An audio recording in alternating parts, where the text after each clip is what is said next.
Land titling act పై ప్రతిపక్షాలు అనవసరంగా గగ్గోలు పెడుతున్నాయని మండిపడ్డారు మంత్రి బొత్స. ఎవరి భూమి వారికే ఉంటుందని, ఇందులో ప్రజలు గందరగోళ పడాల్సిన అవసరం లేదన్నారు. అవినీతికి తావు లేకుండా, దళారు లేకుండా ఉండేందుకు ల్యాండ్ టైటిలింగ్ యాక్ట్ ను పరిశీలిస్తున్నామన్నారు. దీన్ని అమలు చేయడానికి చాలా కసరత్తు చేయాల్సిందని, ఆ తర్వాతే చట్టం అమలవుతుందన్నారు బొత్స. అంటే మరి దాని గురించి అయిపోయింది చెప్తున్నాం కదా, మీ కడుపు పంట తీర్చడానికి, మీ ఆవేదన తీర్చడానికి ఈ ప్రజలకు మీరు ముప్పు పెడుతున్న ఇవన్నీ అంతవరకు రేపు 14 వరకు 13వ తారీఖు ఓటు పెట్టిన తర్వాత 14, 15 నుంచి అసలు మీరు ఈ విషయాన్ని పట్టించుకోరు. కానీ ప్రభుత్వం మాత్రం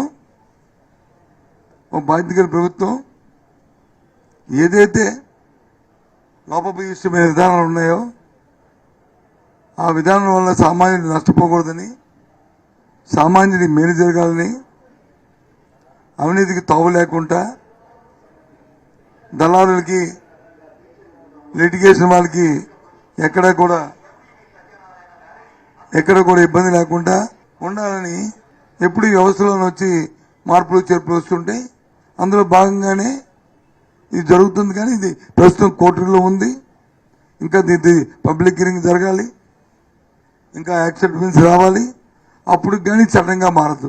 ఈలోపు మీటింగ్లు పెట్టి ఇష్టం వచ్చినట్టుగా ఊగిపోయి ఒకరు జోగిపోయి ఒకరు ఊగిపోయి ఒకరు ఇష్టం వచ్చినట్టుగా మాట్లాడుతున్నారు.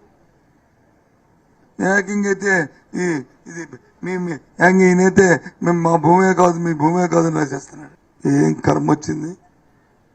కాబట్టి నేను మళ్ళీ చెప్తున్నాను రాష్ట్రంలో ఉన్న ప్రధానికానికి దయచేసి